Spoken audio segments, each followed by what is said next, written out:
This next session is the fourth axis, the pre-Islamic and Islamic age, and we've got three speakers in this session. First of all, Dr. Derek Kennett on the archaeology of early Islamic period in Kuwait.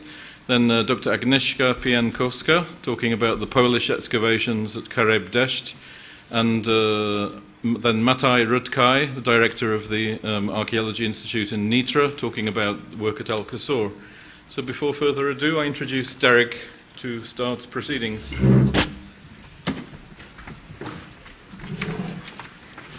Well, thank you very much, Mark, and good afternoon to everybody.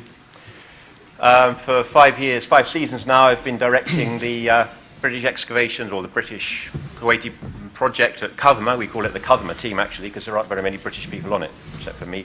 But we've been working there now with the cooperation of NCAL, and we've been generating, I think, some quite useful and interesting results.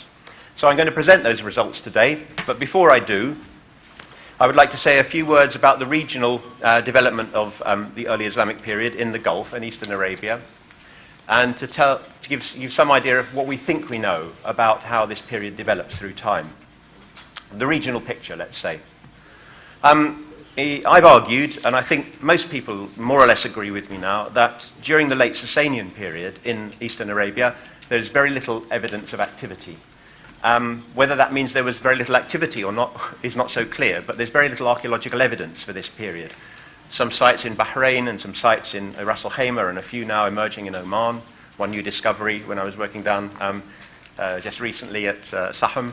But on the whole, very little activity. It's a period that was once thought to be a period of intense activity, and now I think is generally thought to be little. You can see here this is from Søren Fredslund Andersen's work on the tombs in the Tylos period tombs in Bahrain.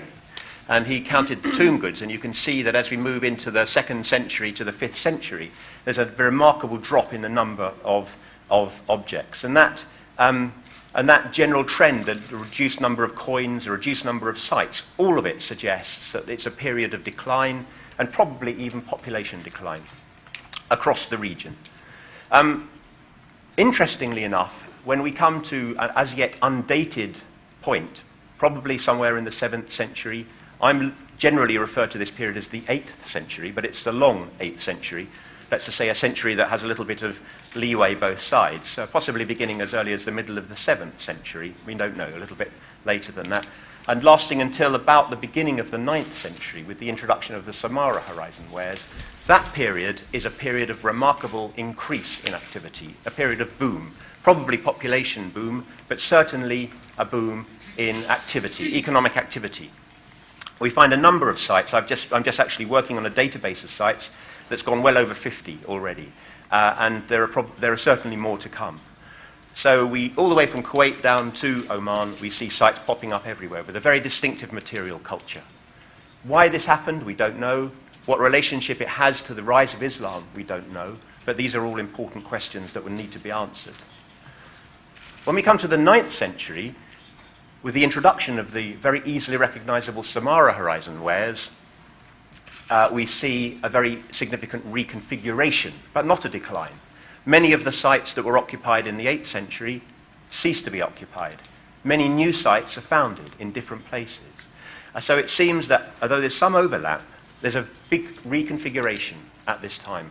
Something we don't understand, but that it may be related to the declining Abbasid control of Eastern Arabia that was taking place at this time, and the rise of new political entities in Eastern Arabia, like the Karamatids and others, that were causing this. We see here are some examples of some very important sites. This one is Jumeirah in Dubai, a site that's still whose importance is still not recognized across the region. The development of this, the construction of this square caravanserai-stroke fortress, about 30 meters across, in the midst of a series of other early Islamic buildings, paralleled by this site here in Qatar called Murwab, which has a very similar building, size and shape building. An interesting period, a period, as I say, that probably reflects its relationship with Mesopotamia and with the Abbasid dynasty there. When we come to the 11th century, marked by this very clearly recognizable hatch sgraffiato, we again see a period of very marked decline. And from then until the end of the period I'm going to be focusing on today, until the end of the 13th, 14th century, there's very little evidence across most of Eastern Arabia. There are some sites, one or two, but the number of them is markedly less than other periods. So that's a broad overview, very quick, very schematic. There's lots to be added to it, but it's useful to have that working framework into which we can fit the Kuwaiti evidence that we've been generating. We were asked by Shahab, by National Council, some 5 years ago to come to Kuwait and to survey the Islamic remains on this part, the part marked red of Kuwait. That area had already been quite professionally surveyed by Sultan, who's not here, I don't think, at the moment, and he'd done a very good job on it. So our job really was to follow his work up with a more detailed investigation of the sites that he'd found and some more detailed survey in some areas to check out the work he'd done and to increase our understanding. At this time, the other early Islamic sites known in Kuwait were Al-Qasur on Failaka Island, which is probably, it's almost certainly a Christian site, or partly at least a Christian site, and the Akaz Island, excavated by and published by Jacqueline Gachet. Her dating and my dating are slightly different. She might not necessarily agree with the strength of the 8th century presence there, but I'm pretty certain about it. I'm going to go through chronologically now, very briefly, and explain the sorts of sites we find in each different period. First of all, the late Sasanian period. We found a number of sites, quite remarkable number of sites. You can see one here on the Sebka plain up at Sabia, with one of our team members, Andy Blair, standing next to it, which is a very dense scatter of torpedo jar sherds. You can see them on the surface here. Only torpedo jar sherds. It's very unusual to find an archaeological site with only one type of pottery. But these sites, and I know that Rob Carter and the British team working at Sabia found the same, and I know the Polish team have come across them too. There are a large number of them. They're very distinctive. They're not in sensible locations for settlement. Normally, they're out in quite unusual locations close to the sea. And they only have one type of pottery, or 99% is one type of these transport jars that show a picture. That's what a torpedo jar looks like. It's the Parthian, Sasanian, early Islamic version of a Greek-Roman amphora. No pointed base, actually no handles, but designed for transporting liquids or goods for trade in a boat. In some cases, we found entire vessels broken on the ground. You can see here the scatter of sherds. You can see we have reassembled the rim of the entire vessel. That's probably one torpedo jar broken on the surface, and it's been sitting there, we think, since the Sasanian period. The Sasanian dating comes from one or two sherds that we have found that can be dated, like this one here, and this sherd that was recently found by National Council in their excavations, that we know, or are pretty sure, date to the Sasanian period. So we believe these torpedo jar sites are a particular phenomenon, and we believe that they are pre-Islamic, just in the very late pre-Islamic period. They may go into the early Islamic period. Their location, the distribution of them is like that. There are one or two. There's one on Failaka, we believe, certainly some on Misjan Island, and the furthest this direction were the sites at Kadma around the National Guard Centre. So what are these sites? Why is there a scatter of torpedo jar sites around the coast? It's a good question. I believe now the most likely explanation is related to salt. I think what was happening was that during the late Sasanian period, merchants from the big urban settlements of Mesopotamia were sailing to, it was the nearest point that they could sail to procure salt. Salt is a very important commodity, especially for the riverine civilizations of Mesopotamia, and it was a valuable and important commodity. And I'm guessing that some of the Bedouin operating in the Kuwaiti area were producing salt and or salt fish and supplying them to these merchants, and they were using torpedo jars bought by the merchants themselves probably, and some of it taken back. Some of the jars were left on the shore as empty container vessels. I think that's what's happening. There may be other explanations. In addition, this year, there's a season that we've just finished, literally just finished last week, digging at Mugera, which I'll say a bit more about in a minute. We did, Vincent, who's here, I think, I'm not sure if he's here yet. No, he's heard me speak many times before, member of the team, did find a small square hut at Mugera, which looks very similar to the early Islamic huts a little bit later. And in that hut, we found an assemblage of pottery which is quite distinctive from the rest of the pottery that we found in the area. And we've got good reason to believe that this is also probably either very early Islamic or very late Sasanian, so 7th or even late 6th century BC. It's distinguished by the different colours of the glaze. You can see one or two turquoise glaze vessels, which are later, like that very deep blue one there. But for the most part, they're very light blue in colour, and there's a large proportion of yellowish glaze amongst it. There you can see a close-up of those. There's a powdery yellowish glaze, which is not typical at all of the 8th century material. So we're yet to get the carbon-14 dates, which I'm very glad to say that Shahab has authorized. Now, that's put you on the spot. You can't, you can't go back now. And once we've got the carbon-14 dates, then we'll be more certain about our chronology. After that, after the Sasanian period, we move into the 7th and 8th century, the long 8th century, as I described to you earlier, and we see the emergence of a number of settlements along the coast, Mugera, Mudera, Kadima, which, as I say, Sultan Darwish found some years ago. Let's look at Mugera briefly, an extensive site around the Sabia area, quite well known to many of you now, first located and published, at least, by Rob Carter and Harriet Crawford in their book.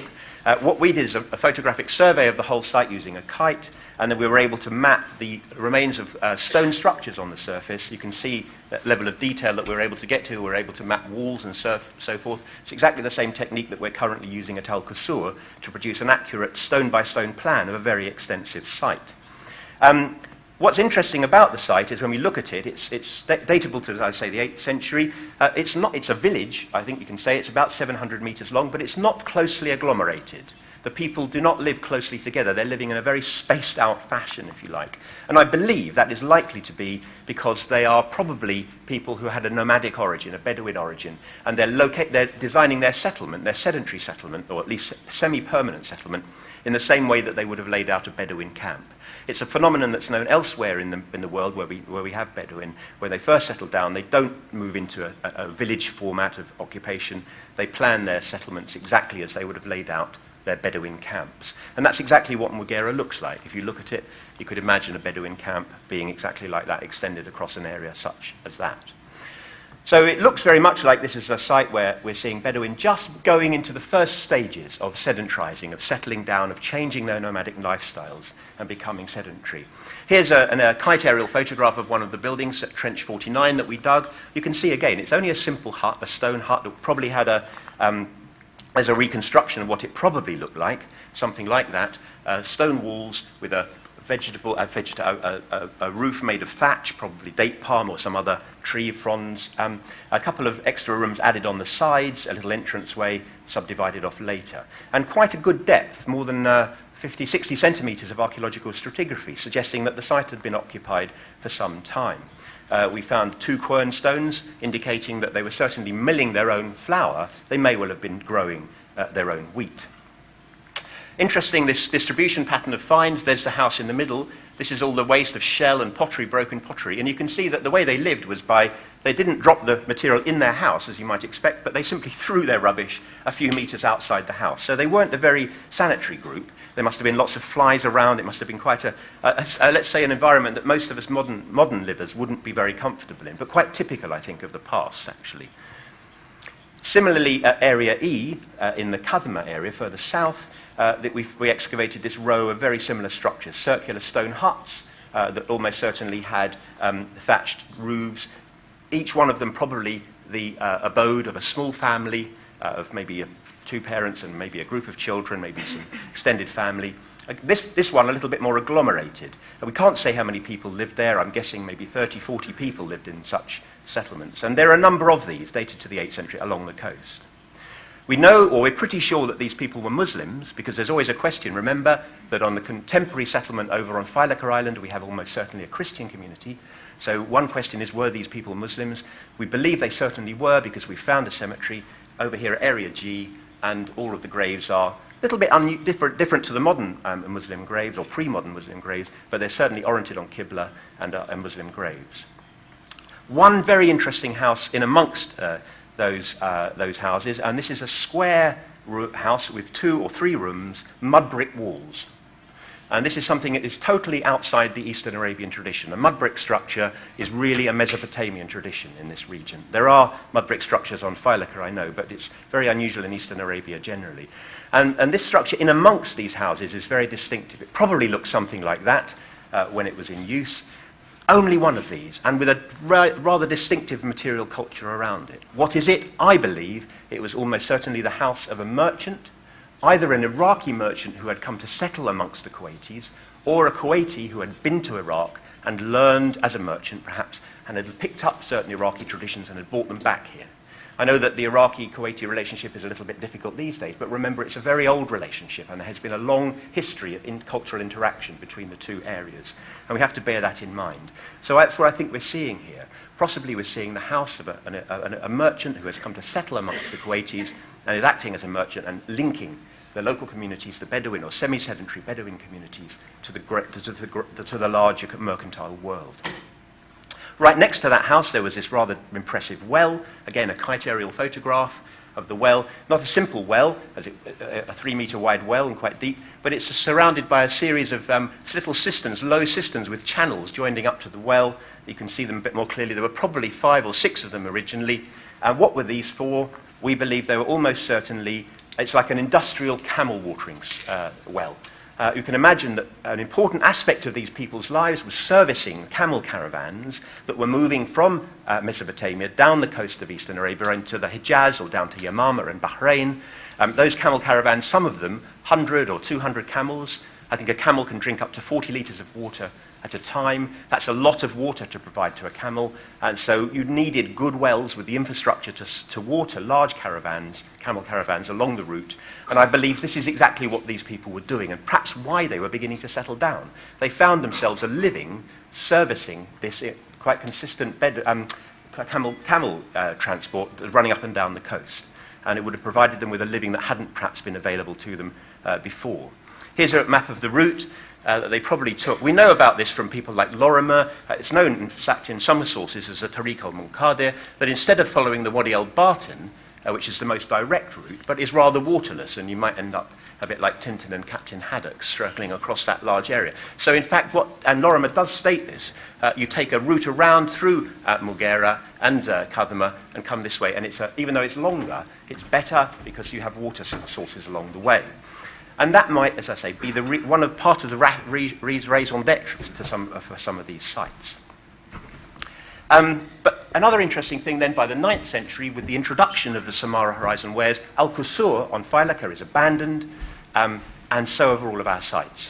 So it seems to happen roughly at the same time. Al-Qusur a little bit later than our sites, but they're all abandoned, and there's practically no trace of settlement again in this area until as late as the 17th century, which is quite remarkable. I pointed this out yesterday in my introductory lecture. But that's not the end of Islamic archaeology, early Islamic archaeology in Kuwait, because we can now move to Shikaya over on the Wadi al-Bartin, on the border, which is practically on the border where the borders of Saudi Arabia, Iraq and Kuwait meet. A very important Islamic archaeological site, which is now in the demilitarized zone, in the frontier zone. It's quite difficult to get into, so it's more or less safe, we hope, from being damaged in any way, but it's a very important site. Having been there a couple of times with our NCAL colleagues, we've managed to pick up a very impressive collection of early 9th century and 10th century glazed wares from Mesopotamia.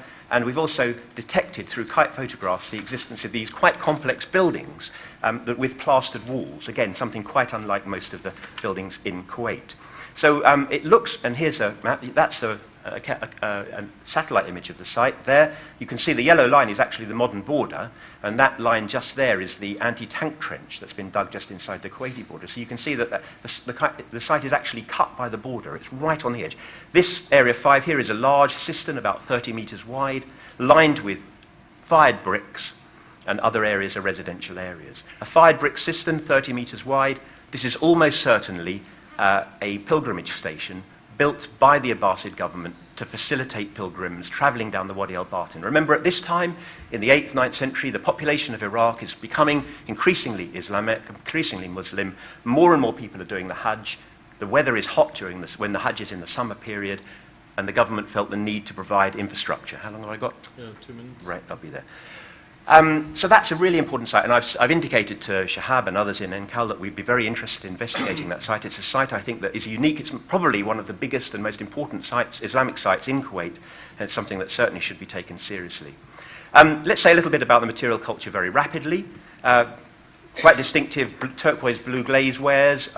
Glass is very common, chlorite, soft stone, and 1 coin, unfortunately only one of the Umayyad period, nice, and a range of other coarse wares. Very similar, for the most part, to the material from Al-Qusur. Although on Al-Qusur, there's not very much chlorite, if any, very little.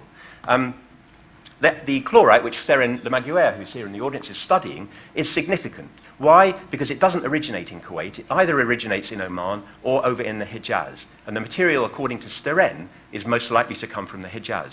So this preponderance of material, and we've got about 200 fragments of it amongst our sites, is almost certainly the remains of cooking pots brought back by early pilgrims who'd been on the pilgrimage to the Hijaz, were returning to Iraq or to Kuwait, and were bringing with them stone cooking pots. These things are mentioned in the historical sources. We know that they were favoured as cooking vessels. So that's a really interesting insight. And as I say, I believe that Al-Qusur doesn't have so much of this material. Being a Christian site, that's perhaps not surprising. We're doing a careful quantification of the material from all of the different sites to make sure, so we can compare. We can see some sites with a lot of glass, perhaps with different functions. If you remember the square mud brick building I talked to you about earlier, itself has quite a different assemblage. It has a higher proportion of torpedo jars, lots more Indian pottery and more chlorite than many of the other sites. And that would back up my hypothesis that this might have been actually the house of a merchant. A conclusion then, we've got now quite a considerable number of early Islamic sites in Kuwait, far more than we had before, and we're starting to get a much clearer insight into them and what they tell us about the early Islamic history of Kuwait. We certainly need to do more research. Most of the sites are still focused around Kuwait Bay. That's probably natural. That's one of the most useful areas for settlement, and along the Wadi al-Batin. But there must be sites elsewhere in the country that haven't been found yet. We can use them to sketch out this very crude history of Kuwait, the Iron Age and the 5th century, very little activity, no evidence really around the Kuwait, depending on how you date Akaz Island. From the 5th to the 7th centuries, the late Sasanian period, an initial nomadic interaction with merchants from Sasanian Iraq, probably providing salt, and one or two other things is happening. But it's really in the 7th and 8th centuries that we see a very marked boom, increase in activity and settlement all along the coast, that only lasts for about 150 years before it disappears. Those coastal sites are abandoned, and we see the foundation of Shikaya on the Wadi al-Batin as a pilgrimage route. And from then until, I said, much later, there's very little activity. Just one final point, and that is it possible that the foundation of Shikaya as a pilgrimage station on the Wadi al-Batin caused merchant traffic and pilgrimage traffic to divert away from the coastal route through the Wadi al-Batin? It's a possibility, and that might help us to explain the abandonment of the sites along the coast. It's an interesting sounding hypothesis. I don't believe it myself, and the reason for that is that abandonment of 8th century sites that we see in Kuwait is not restricted only to Kuwait. It occurs across the whole of Eastern Arabia. So that reconfiguration, let's say, of settlement. And with that, I'll thank my hosts and the National Council and all of my friends in the National Council, and thank you for listening. Okay, thank you very much, Derek. That was really, really interesting, great presentation. We'll move on now to Dr. Agnieszka Pienkowska, talking about Khareb Desht.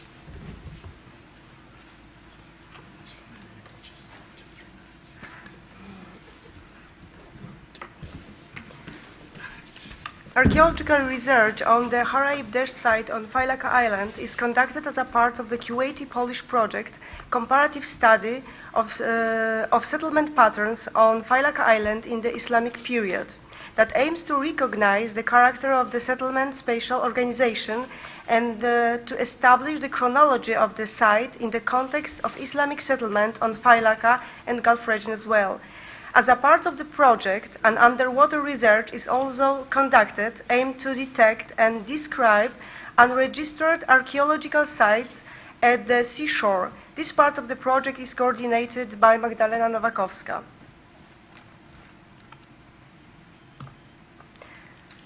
It should be mentioned here that the research project on Failaka settlement is the next stage of the archaeological investigation program that began in the spring of 2012 when the Kuwaiti-Polish Archaeological Mission, headed by Dr. Pawlicki, carried out a field survey along the coast. Many archaeological sites were located, registered and documented.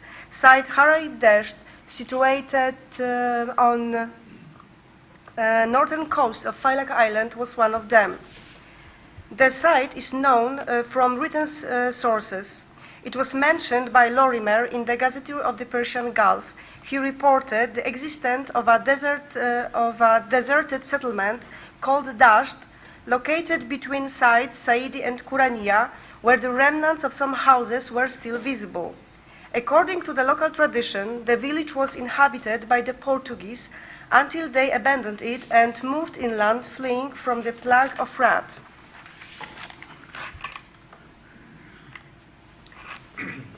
The photographic documentation of 1960 showed the remnants of a village structures scattered along the northern coast on a strip of land about 1 kilometer long. A concentration of buildings is apparent, mainly in the eastern part of this area. Aside from small buildings, some much more larger structures are also visible, as well as two enclosures of irregular shape. Between buildings, there are visible small dots arranged in regular lines. Very probably, they could have been traces of dug-out holes for planting trees, similar to those visible on the photograph of the sites F3 and F5 within the neighboring area. The location of Haraib Desht was also confirmed during the field survey of Failaka in 1976, conducted by the joint Italian expedition from the universities of Bologna and Venice. In the publication of this survey by Stella Patitucci and Giovanni Ugeri, the extent of the Haraib Desht was defined. However, any further information concerning the site were limited to a short note on locating ruins of an abandoned village, manifested as a small above-ground coves scattered over a rather large area. Some aerial photographs were also taken showing the village from the west. One of the photographs depicted ruins of a village stretching along the northern coastline, as well as the most northern area with some small hills visible.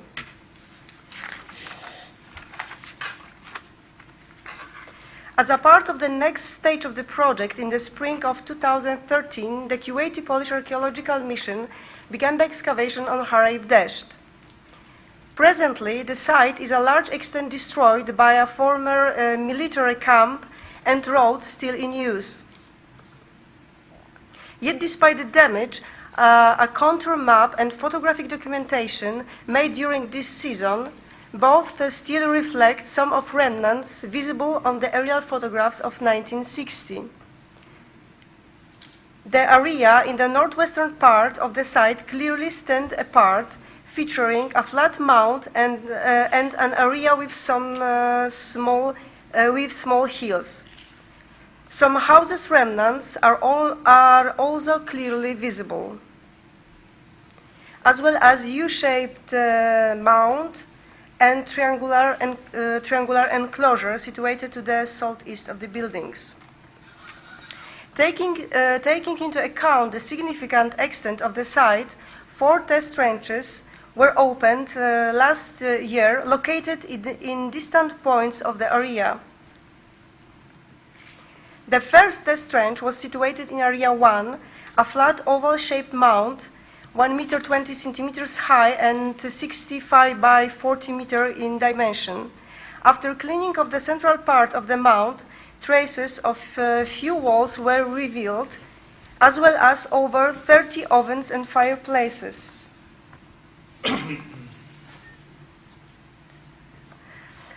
A small sounding opened right next to a fragment of one of the walls.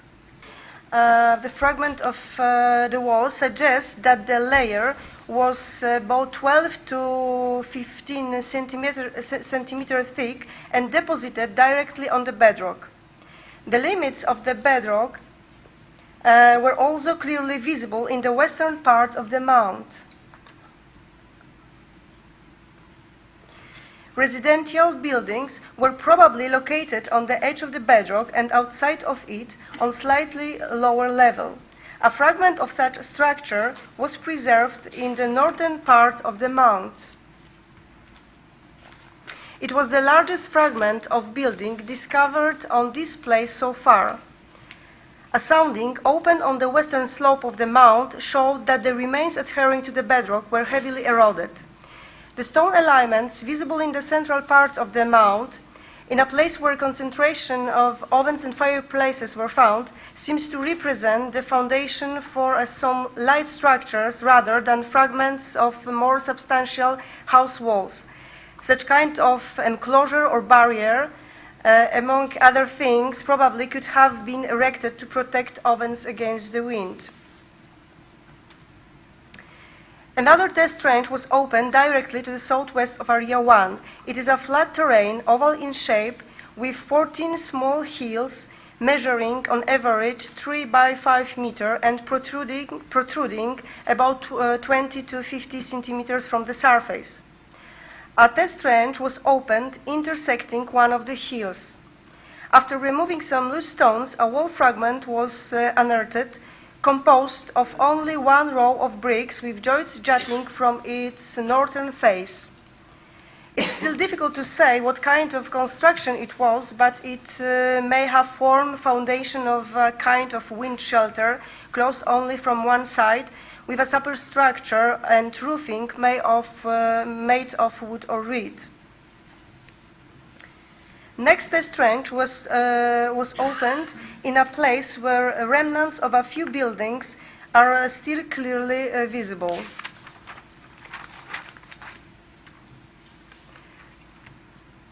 A fragment of a house was unearthed there, built of small untreated blocks of limestone joined with mortar made of clay. Judging by the best preserved wall fragment, the walls were about 40 centimeters wide. The excavated house remnants consisted of 2 rooms with traces of other room to the west.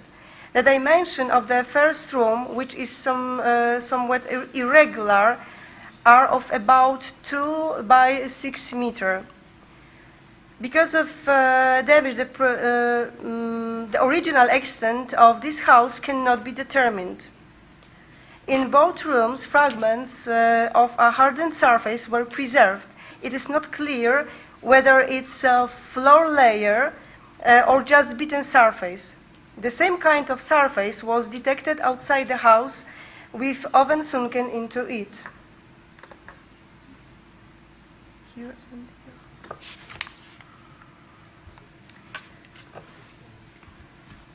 The last test range was opened on the highest mound of the site, reaching almost 4 meters in height, located in Area 3.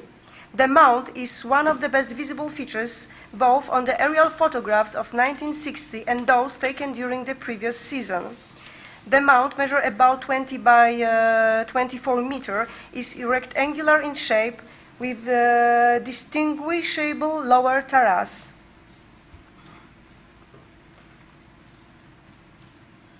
A sounding was set on the northwestern slope and intersected the mound from its top to the bottom. On the top of the hill, a corner of a stone building was revealed. The wall, about 1 meter high, were built of unworked limestone slabs joined with mortar made of clay. A wall running perpendicularly to the southern edge of the test range featured a buttress 1 meter 20 centimeters wide, protruding 70 centimeters from the wall. Alongside the northern edge of the test range, there was a stone rubble. It seems to have collapsed from other walls. The space between the buttress and the rubble was filled with sand. When the filling was removed, a hardened surface was uncovered. It is difficult to state whether it was a floor layer or simply an open space exposed to atmospheric conditions for a long time. Given the size and location of this structure, the question arises of the function and the dating of this building. Is there any connection between the structure and the local tradition claiming there was a presence of the Portuguese in this area? After the first season, of course, this question remained unresolved. Due to the early stage of research, we cannot say for sure whether the whole settlement functioned at the same time or were its parts inhabited in different periods. Unfortunately, most of the collected shards were found on the surface. Therefore, as ceramic-based dating offers a preliminary time frame between the 17th and the end of 18th century. Some of the preliminary results, we can say that at very least the northern part of the site, that is area 1, served most probably as a kind of industrial area, as it is strongly suggested by presence of numerous ovens and fireplaces. Very probably it was an area devoted to activities connected with fishery, judging by frequent findings of fish net weights.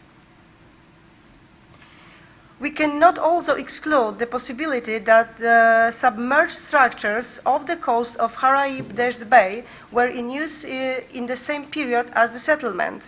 I hope that the future season and cooperation with underwater archaeologists will enable us to establish the chronology of the structures and to expand our knowledge about the relations between the societies on the island and the sea activities, as well as their ability to using the sea in everyday life. Thank you.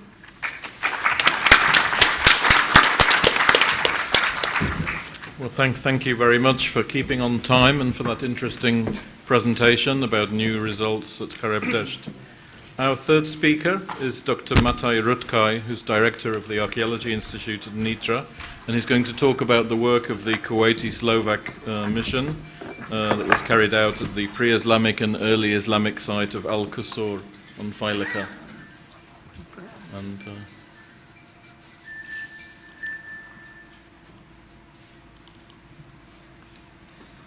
dear ladies and gentlemen, I'm very honored to be here, and on this side I will thank to National Council for invitation, and also especially to Mr. Assistant Secretary General Shehab for a very good cooperation between years 2005 and 2009. The aim of our presentation is to show the first results from the archaeological excavation on the island Failaka at the site Al-Qusur. The excavation was realized as a part of the Kuwaiti-Slovak mission on the Failaka in years 2005 and 2009. On the right side you can see our excavation team on Al-Qusur. Al-Qusur is an ancient village which lies in the middle of the island. It covers an area about 1.5 kilometers in north-south and 1 kilometer in west-east direction.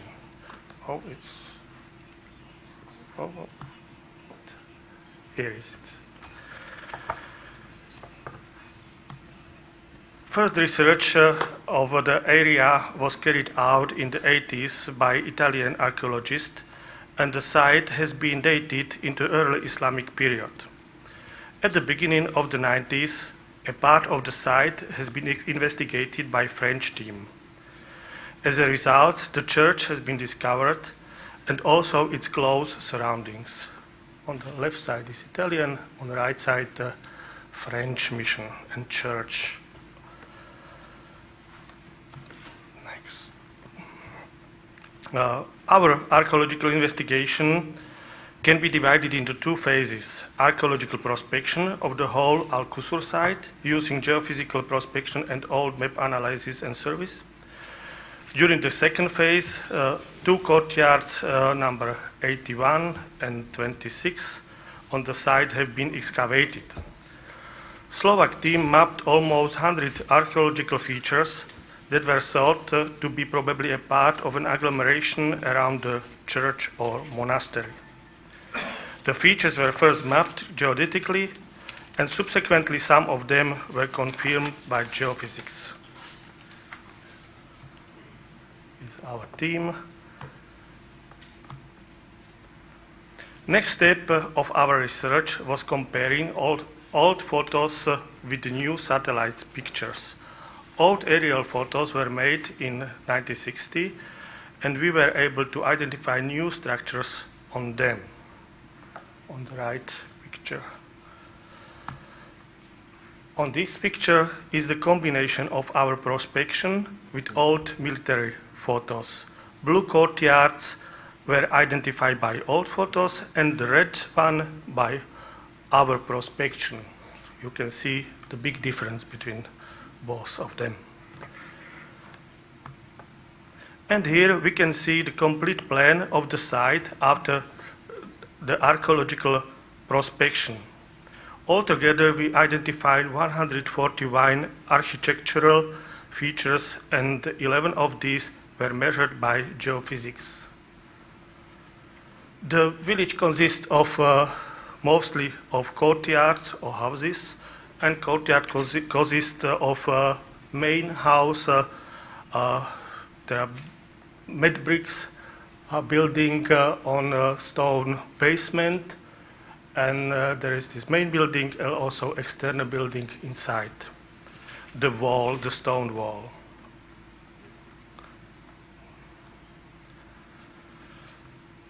Here is the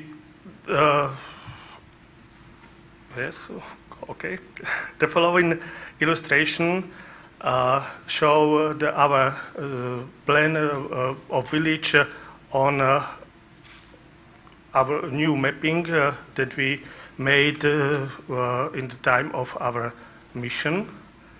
And you can see also some places without so-called without objects, but the reason is the first area, it was church area, it was French archaeological site, and second one is represented by the military area south from the church. It's this one. I mean, it was not possible to prospect it, these both areas.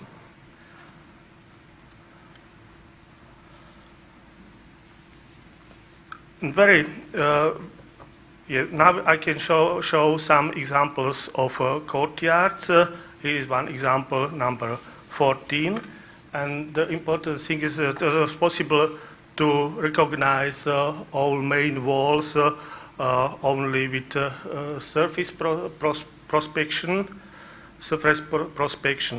And for example, in this case, was possible to measure not only this central house or villa, but we found here one deposit of glass vessels, probably from 7th century. And it is not only one case. On the next picture, we can say the main courtyards, the biggest one, number 27. Here, this one. In 2009, the second courtyard was uncovered. This was one of the biggest courtyards on the site. It consisted of two parts: residential part with the central house, and building in the southwest corner, and a fence without any central building on the left side. In the central house, later, we have identified 8 rooms, and we were able to determine the function of some of those. First, we made the geophysical measurement. On the picture, you can see identified central house, back buildings, and fortification. On some picture, it is clear to see. There is a semicircle in the northern part, which was probably built as an addition to the central fortification. The semicircle is interrupted by the entrance. This is this upper part, yes, an entrance.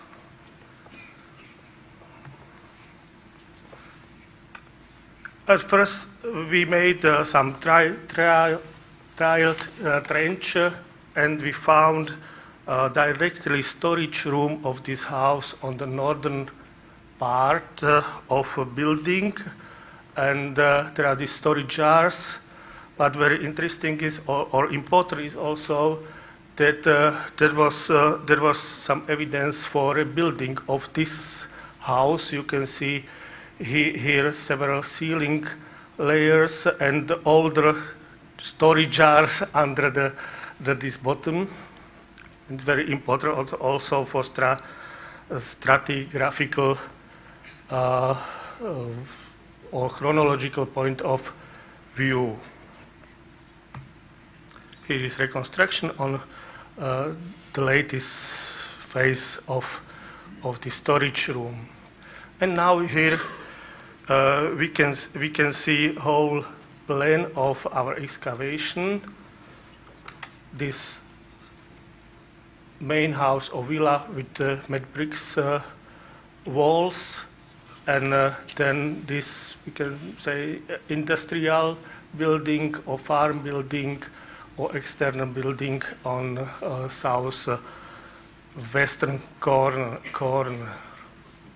And this is one interesting thing in later phases was storage room no more here, but in this area, southern area between these two buildings. It's also comparing with geophysics, the same picture, and some photos from excavation. And here is the situation after surveys in 2007 and situation after excavation in 2009, and one hypothetic try to make several phases according to archaeological observation, from smaller object to really big one with external building in southwest corner. Next to this courtyard was another, also big but not so big courtyard, but really important. We found there in only with the prospection in this corner of building a deposit of raw amethyst. It consists of 900 grams of amethyst. Unfortunately, we don't have a special analysis, but maybe origin is somewhere in India or Sri Lanka. And there are some examples of several kind of or several form of courtyards with center building, center villa. The center villa is mostly divided to from 3 to 8 rooms, and sometimes there are so tower artic or tower shapes object on the corner of this center building. Very interesting is also this courtyard 39. We presume that there are two phases. There is not excavated. There is also only service, but most probably is this left side is older part and the right side younger one. And there are also some cases with completely another kind of building or basement or stone basement.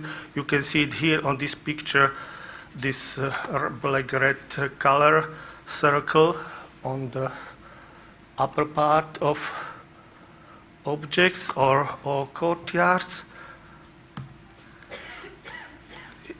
And after brushing or cleaning of surface was possible to distinguish a circle of paused holes here.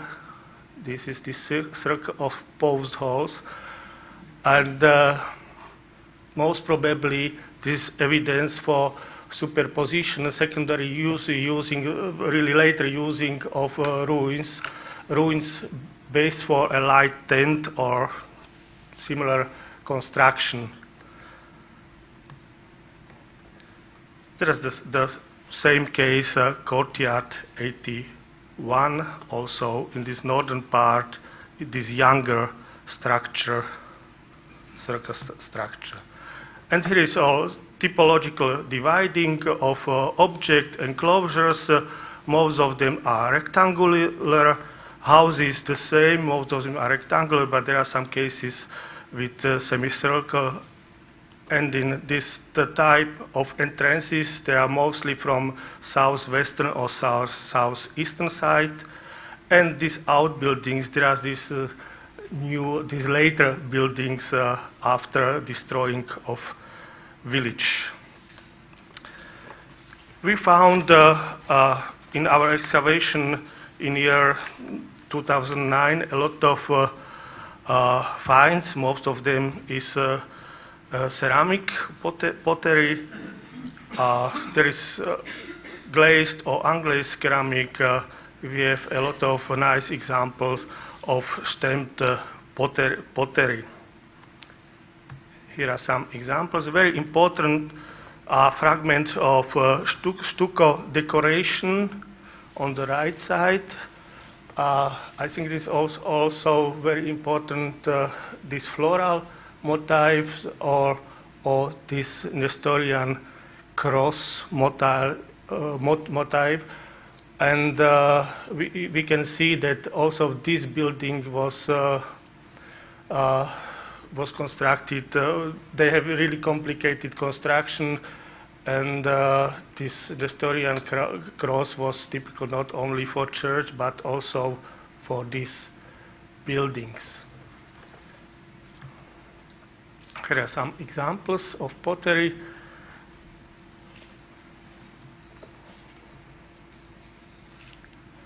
And I think very important is this collection of glass. Is really big typological. A lot of types of glass vessels we have. Bottle, goblet. Cups, etc. We need also for these glasses analysis, and then we can say maybe more to origin of this glass, because there are different glasses, really not one workshop but several workshops, and maybe several origin from several countries all over, not all over the Gulf, and maybe also from Mediterranean area. Here is also some examples directly from excavation.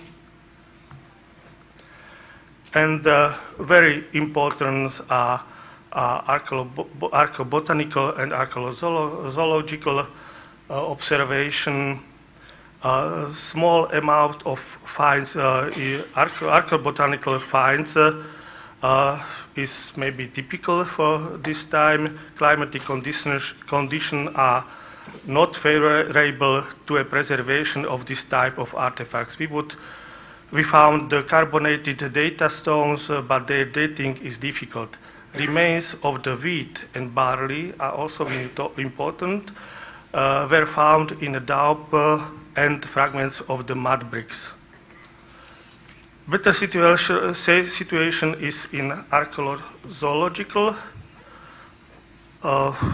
Between archaeological finds, there are represented remains of food.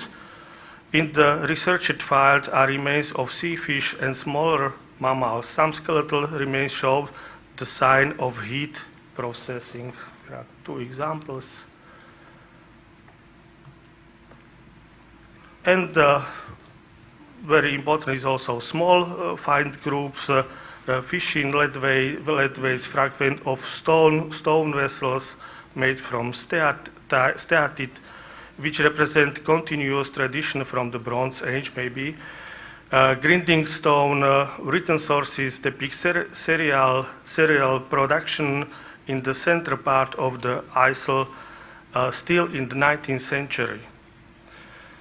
Iron slag is the evidence of metallurgic production on site, bronze spoon, flints, etc. Very and last important and last one group are bitumen fragments There are several types of bitumens, several basket construction, but also small, we can say, carpets construction. Also in the upper part, it's possible to see bitumen weight here. Maybe for processing of textile or fishing. The work in Al-Qusur provided a lot of new information, but the complex analysis of the data is still needed. To conclusion, we can say we recognized 141 courtyards around the monastery, the most important group of archaeological sites discovered on Al-Qusur is dated to the late pre-Islamic and mostly to the early Islamic period. The village complex belonged probably to the Nestorian community and was occupied sometime between the first half of the 7th century and the half of the 9th century AD, previous dating. There is still a lot of open questions. The development of village relationship with monastery, social structure, why is local civilization disappeared, and also relationship to another villages or settlements all around this northern Gulf. Thank you very much for your attention.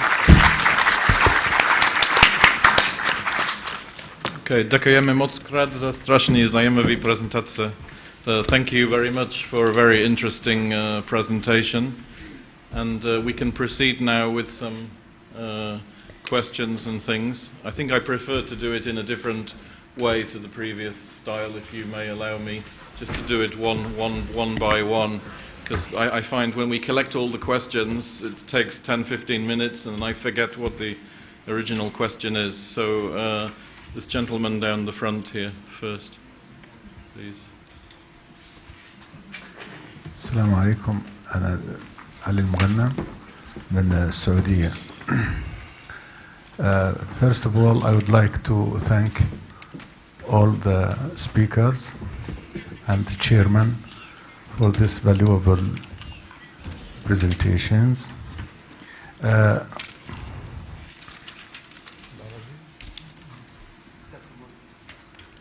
Okay.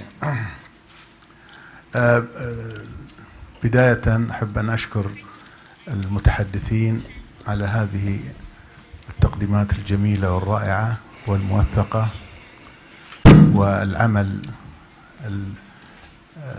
العلمي الأثري الموثق. بالنسبة للدكتور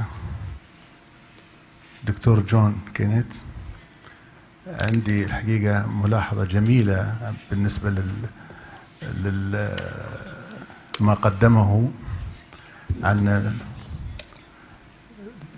الموقع الإسلامي في المغيرة، الحقيقة والعمل الموثق الجميل الرائع، فشكرا له على ذلك التوثيق، وأيضا إشارته إلى المواقع الكثيرة الممتدة على ساحل الخليج العربي التي بها الكثير من الوثائق والشواهد الأثرية التي تنتمي لتلك الفترة. أحب أن أعطي الإخوة الكرام نبذة أيضا عن بعض المواقع المهمة في المنطقة الشرقية. فقد عثرنا على كنز للدراهم الساسانية في عام 1982. هذا الكنز وثق توثيقا كاملا تحت إدارة الدكتور عبد الله المصري، وكنت مشرفا على الآثار في تلك الفترة في المنطقة الشرقية. وقد نشر بحث عن الدراهم الساسانية التي عثر عليها في دارين في جزيرة تاروت، ونشرت في الوثيقة في مؤتمر البحرين عبر العصور. الشيء الآخر أن دراهم ساسانية أيضا عثر عليها في الراكة في موقع أثري، والآن طبعا أصبحت مدينة مزدهرة ما بين الخبر والدمام. عثر على دراهم ساسانية وقد نشر عنها باللغة الإنجليزية أيضا، وتحدثت عنها في التوثيق لكنز دارين الساساني. بالنسبة للدكتورة أغيسيا في محاضرتها عن الموقع الأثري الذي به كنيسة أو بيت للراهب، أيضا في المنطقة الشرقية عثرنا على موقع في الجبيل هو عبارة عن أكراخ أو بيت للراهب، أو يمكن اعتباره أيضا كنيسة مصغرة تتكون من 3 غرف، بها غرفة القداسة وغرفتين أخريتين وأيضا فناء، يعني هي عبارة عن معبد للديانة النصرانية في تلك الفترة. والديانة النصرانية في تلك الفترة كانت موجودة في شرق الجزيرة وفي أيضا جزيرة العرب، وهي ليست يعني لأناس أتوا من الخارج، وإنما كانت موجودة ديانة موجودة ضمن ما أشارت إليه المراجع العربية القديمة. شكرا لكم على هذه المحاضرات الجميلة والقيمة. Okay, I'm not sure. Was there a question there to the speakers? It was just comments. Really. Yeah, just say. I think you're aware of this. Thank you very much for your information. And actually, I was able to visit Darin just last spring of 2012. It's a very impressive site, and I think certainly there's early Islamic material there, very impressive remains actually. Regarding the Sasanian hoard, if I remember rightly, it's mostly silver coins, and I think there's some early Islamic coins amongst, aren't there? There are 1 or 2 early Islamic coins, and the thing about this, we have to be very careful about the Sasanian hoards. Sinau hoard also in Oman, similar pattern. We have a number of hoards now of Sasanian silver, or Sasanian dirhams, which also contain early Islamic coins of actually the 9th century. And the reason for that is that Sasanian silver coins continued to circulate in the early Islamic period as valid currency. They were used as silver currency. And we can tell that they're circulating in the Islamic period by the fact that they have Islamic coins mixed with them. So the date of the hoard is 9th century. The coins can be dated to the Sasanian period. What does that make the coin? It's a Sasanian coin, but actually it's an Islamic coin, and because it's circulating as currency in the Islamic period. Do you count that as a Sasanian find or an Islamic find? For me, that's an Islamic find because it was being used by Muslims in the Islamic period, so it's an Islamic find. But you're right, technically, it's a Sasanian coin. And we have to be aware that I think only 53 or 54, maybe Abdullah can correct me on this, so far Sasanian coins are known from the whole of Eastern Arabia. So it's still very few. Even if 1 or 2 are missed, and I'm sure I've missed some, if we compare it to the number of coins found in the, say, let's call it the Parthian Hellenistic early Sasanian period, 2,000, more than 2,000, even if we miss 1 or 2, it's still a very significant difference. It's more difficult to compare with the Abbasid period because in the Abbasid period the false stops circulating. We don't have any false circulating, and it's more difficult to make valid comparisons. Please correct me, Abdullah, if you disagree, but I think that... but thank you very much for your comment. Thank you. We have a question from Professor Wahabi and then Dr. Carter. Professor Wahabi. Okay, my direct question to Derek. I saw in one of your picture there is a lot of flints. A lot of flints. Flints. So, what's the significance of it? In one of the houses. Flints, yes. You have very good eyes, Fahid. It's very good eyes. Incredible. No wonder you found so many important sites. We didn't notice these. Maybe you can come and join us. Let me say, at Mughera, it's quite interesting. At Mughera, we did find a lot of flint in the lower levels of the site. And we are just questioning. In fact, I bought a bag of them with me, hoping to show them to Heiko Calvite today. He hasn't come from Qatar. We're not sure. We think there must be at Mughera underneath the the early Islamic levels, there may well be some traces of a prehistoric settlement of some date. And it's something that we are, I think, still exploring. But if we had you on the team, I think we would have found it a long time ago. So thank you very much. And the same question, just, are they big or small flints? Very small flints, and mostly just fragments, and very few tools. So it looks like debitage for the most part, and we haven't yet found proper. That's it. Yeah. Thank you. Question, is there some connection of all these buildings, all these courtyards with this monastery or church or not? But this very early for this question maybe, because from most part of villages are excavated, or only partly excavated, 2 courtyards, and it is not enough to make a last decision, or we have to evaluate these materials firstly, and then maybe we can compare with French materials, or we can together evaluate these materials. And I'm sure then after that we will have a lot of answers of these questions. But now it is impossible. Okay, we have one question. I had one quick question to Matai about the glass vessels. You showed very clearly on one slide that you dated them to 7th century. I wonder what that was based on, or is it parallels to? It is based on our colleagues from Mainz, from Germany. Ah, right. And this, yes. Okay. Not analysis. They said it is mostly Sasanian glass. Yes. Yeah, no, it's interesting because we have some glass at the Sobanias monastery, of course. Who's that in Mainz? Danny Keller. Yeah. Who is okay, any other questions? I think we need some coffee soon, so I think we should take a break now, and if you can come back at 5:30 to continue. Thank you to all the speakers. It was an excellent session.